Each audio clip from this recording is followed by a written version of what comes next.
Lamar Jackson, he's not trying to do a deal. The Baltimore Ravens, obviously they want to do a deal because the sooner you get a deal done, the better it is for the team. Earlier, cheaper. Later, more expensive. Who's going to win the standoff? I think the Baltimore Ravens.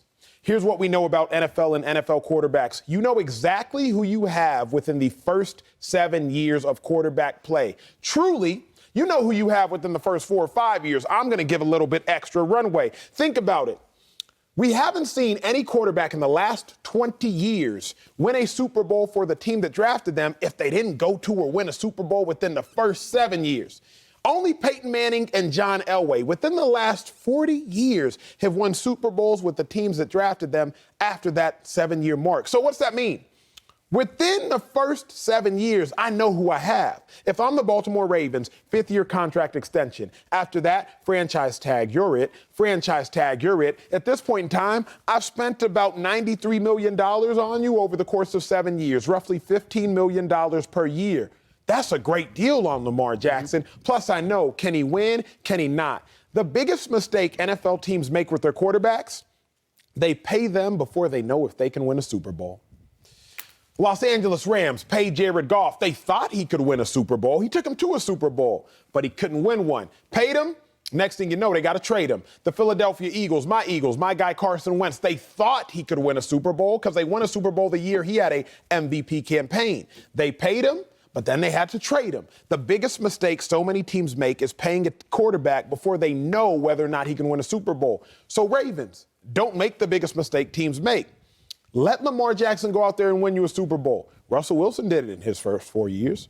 Patrick Mahomes did it in his first 4 years. You can wait and see, can he get the job done? Can he not get the job done? If he can get it done, you pay him. If he can't get it done, after those first 7 years, you see what happens. Either way, Lamar Jackson can win. Franchise tag, $33 million. Franchise tag, roughly $40 million. Then you go sign a huge deal, and the Ravens will win because franchise tag. If he can't get it done, then all of a sudden, you trade him. You get a lot for him because he's still one of the most electric players in the league. So in my mind, Lamar Jackson wins the standoff. The Baltimore Ravens win the standoff. But Slick Rick, what do you say? I say the same because NFL teams always win. The salary cap rules are designed for them to win. It's as simple as that. Lamar Jackson would simply be the latest example. And I believe that Lamar is actually taking a risk and a gamble that's not worth the reward. Because the way it's being framed is, I want to go out and I'm just going to have a great season. I'm going to have a great 2022. And then you're going to have to pay me more than you'd have to pay me right now. Well, not necessarily. That's the beauty of the franchise tag. The ability, you brought the point up, like the ability of an NFL team to control a player and what they pay him to make, in the case of Lamar Jackson, prove himself for several years before they have to make that decision is what gives the Ravens all of the leverage. I mean, it's not, we could get into the ins and outs of Lamar Jackson's situation. The fact that he's apparently representing himself and how he's approaching it and all that. But it really comes down, and this is an NBA-centric guy looking at, in the NBA, the player can control it. You can get the upper hand. In the NFL, you have to name me a player, and don't you go Dak Prescott. You have to name me a player, or you can go with Baker Mayfield if you want, who said, I'm going to bet on myself and I'm going to see where it goes. And even if they win financially, they end up losing on the field. Yeah, but that's what I do for a living. So we might have to just take a couple L's for a few years while they run me this money. No, I disagree with both of you. And there are examples of players winning. Deshaun Watson just got a fully guaranteed contract for $230 million with 22 open civil cases. That's a dub for Deshaun Watson. Will it be for the Browns? Time will tell. But Deshaun Watson won that against Houston and against the Browns and got all of his money. I will bring up Dak Prescott because this is a perfect example of why you don't do this and you do pay him early. Because Dak Prescott, most of us, I do not feel this way, but most people feel is overpaid for his talent level. Well, if Dallas had run him his money before Ezekiel Elliott, they wouldn't be in the situation that they are in right now with his contract. Lamar Jackson is a league MVP. You can play that franchise tag game. You know who else did that? That was Washington football team. What is it? Commanders? Yes. They did that with Kirk Cousins, who I do not think is as talented as Lamar Jackson. How'd that work out for them when Kirk left? How's it worked out for Kirk? Kirk's done very well. And he did very well when he was in Washington as well, because they kept franchise tagging him, and then he left and got his money, and then he got more money, because Kirk is the MVP of making money in this league at being an average starting quarterback. That's not the point. Nothing about Lamar Jackson is average. There's no way this is getting to a 7-year mark. It's not happening. Lamar Jackson is definitely betting on himself in this situation. But he's going to win this. If he has a good season, which I predicted that they will, they got ravaged by injuries last year, so don't pay attention to what happened last year. If they come back healthy this season, even in that division, and he wins a playoff game, let's say just wins a playoff game, they're going to have to run him his money, and it's going to be all the dollars. He's going to end up winning this, because the one thing that you cannot be in this league is without a franchise quarterback, and Lamar Jackson is a franchise quarterback. Aside from all the other intangibles, which I think have great benefits to teams, which is why Dak Prescott got his money. Because while we may not think he is the highest level of talent, being the face of an organization like the Dallas Cowboys and handling it the way that Dak Prescott has business benefits for the organization as well, which you can't quite quantify. The same goes for Lamar Jackson. I co-sign a lot of what you're saying. I think that the Ravens will be in a predicament. I think they might be in a predicament where their hand is forced. But if I'm the Baltimore Ravens, I'm going to just make them earn it consistently. Now, here's what I got in the argument about. If the Baltimore Ravens pay Lamar Jackson, they are paying him for what he has done. I don't know if they're paying him for what he's going to do. Let's go back down memory lane, if we shall. Lamar Jackson, I believe he had, 35 passing touchdowns 3 years ago? And then last year, that number was cut nearly in half. And then the next year, that number diminished again. Keep in mind, he had 6 interceptions 3 years ago, 9 interceptions 2 years ago, 12 interceptions last year. So if you're paying Lamar Jackson, you're paying him because he was a unanimous NFL MVP and was a straight-up beast. And Harbaugh, he saved your job because you was on a hot seat. But, Joy, if you look at the trajectory of Lamar Jackson, at least statistically, and yes, last year they were ravaged by injury, so let's go 2 years ago if we shall. If you look at the trajectory of Lamar Jackson statistically, he would have to make a tremendous upward turn. And that's where, if I am the Baltimore Ravens, I would at least want to see that before I make an extensive financial commitment. I can keep Lamar Jackson for 3 more years and not even sweat. Contract extension, $15 million.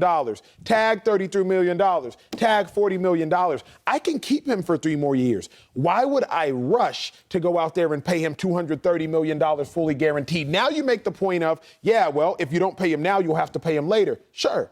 But let me pay him after he's won me a Super Bowl as opposed to paying him preemptively. I'm glad David Mulugeta got Deshaun his money. But I'm also thinking, if you're the Houston Texans, y'all got big played. You paid him $153 million, and then he's like, you know what? I don't want to play for y'all anymore. I'm not even talking about the civil litigations and the outstanding civil legal action that he has to handle. He got paid $150, and then he tapped out on y'all. Then he went to Cleveland and got $230, and to your point, we don't know what he's going to do yet. I just have yet to see it work out for a team when you play a guy before he wins a Super Bowl for you. I yet to see it work out for my Eagles. It didn't. It didn't work out for the Rams. Didn't work out for the Texans. We can continue to go down the list when you pay a guy before they win for you, as opposed to Patrick Mahomes, Super Bowl, go ahead, get your bread. Yeah. Russell Wilson, Super Bowl, go ahead, get your bread. Even the Rams, Matthew Stafford, Super Bowl, go ahead and get some more bread. When you pay a guy before they win for you, I think you just end up in a predicament. There are more cases of it not working out for the team than there are cases of it working out for the team. Yeah, and I think there's 2 ways to look at how we define success. And I'm not going to be mad at anybody who says Kirk Cousins has been a wild success because financially he has been. But Kirk Cousins, I don't know that anybody ever looked at him as having the potential that we look at Lamar Jackson having because of what Lamar Jackson, to your point, has already done. I would think Lamar Jackson would be someone who would want to be Patrick Mahomes or Tom Brady or Aaron Rodgers, where I not only want to get paid, I want to win. I not only want to be looked at as a smart quarterback as far as my financials, but I am a great quarterback on the field.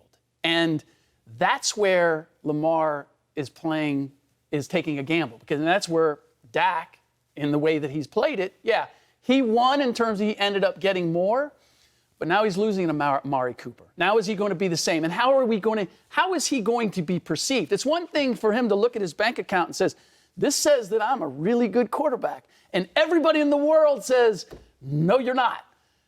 if you're a Lamar Jackson, why wouldn't you try to get both of those things? And what troubles me the most is this approach of, I'm going to hold a team that wants to re-sign me at bay. At what point do they turn and say, you know what? Maybe this isn't a relationship that was meant, and maybe we need to go in another direction. And if you're Lamar Jackson playing for the Baltimore Ravens and you've already had the success that you've had, why would you want to ruin that relationship? That's what's at risk. And at the end of the day, Lamar Jackson has far more to lose than the Ravens, because whether it's Baker Mayfield or anybody, like any other quarterback, the NFL team never lose. They never lose these battles. You can't, look, Jerry Jones paid Dak Prescott because ultimately he wanted Dak Prescott. It's never been, I got to pay this guy and I got to pay him this, unless it's, I really want this. No, they don't pay people they don't want to pay. But I'm just curious, what are your options? Leverage is based off of options. So if you have someone you think is as good as Lamar Jackson, well, then you can play this game. But what you can't be in today's NFL is without a franchise quarterback. You are irrelevant. And Lamar Jackson is a franchise quarterback. Now, sometimes you get paid for what you've already done. But let's not talk about Lamar Jackson like he's 11 years old. Okay, this is a young quarterback. He's in his fifth-year deal. That's a mistake teams make, too. You need to pay based on what you think a guy's going to be, not what he's been. What are your choices? What are the options? Are they going to draft a quarterback? They're going to be too good to be high enough in the draft, so they'll have to leverage their entire future to move up for another question mark. Are they going to go in free agency? And who's to say if Lamar doesn't like the deal, Lamar doesn't say, hey, I'm going to sit out.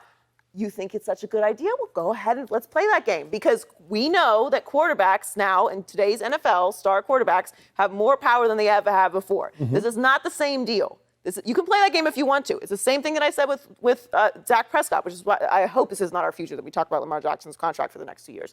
I will never forgive you, Ravens, if you do that to us. Because Dak Prescott was always going to be paid. It was just a matter of how much, and he ended up winning that situation. Whether you can talk about what he had to sacrifice on the field or not, he did not get paid leading up to that. Okay, but you bring something up, because you just said, Ravens, don't take us down this. The Ravens aren't the ones that aren't sitting down. It's Lamar Jackson who's not sitting down. He's betting on himself. I think it's a risky bet. Either way, I don't think it's not risky. I'm just saying, in the end, if Lamar ends up being successful this year, whatever your measure of success is, let's say it's not a Super Bowl, what are you going to do? You're going to have to run him more money. You are going to have to pay Lamar Jackson if he ends up being successful. All I want to do is see him be successful in the playoffs, see him be successful with this team before I'm forced to pay him. If I got to pay him either way, let me pay him after he brings me a Super Bowl as opposed to paying him before he does. But either way, Ravens, I hope y'all do pay him because I want to see Lamar win a Super Bowl.